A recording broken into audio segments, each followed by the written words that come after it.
Hello guys, welcome back to my channel. Today I shall teach you spoken English.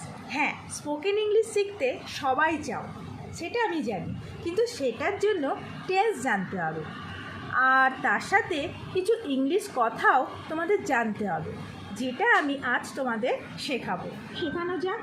আজ আমি 10টা English কথা বলবো যেগুলো তোমাদের জানার খুবই দরকার। যেমন কথা বলো না, ডোন্ট স্পিক। কি হয়েছে, হোয়াট হ্যাপেন। কতদিন তোকে দেখিনি, লং টাইম নো সি। কি বোকা, হোয়াট ননসেন্স। কি দুঃখের কথা, হোয়াট এ পিটি। তাড়াতাড়ি, হারি আপ। কারণ নজর না লাগে, টাচ উড। আমি পুরো চেষ্টা করব, I will try my best. ছি ছি, হাউ ডিসগাস্টিং। কি সুন্দর, হাউ লাভলি। এই 10টা তোমরা মুখস্থ করে নাও, এগুলো তোমাদের স্পোকেন ইংলিশে অবশ্যই কাজে লাগবে।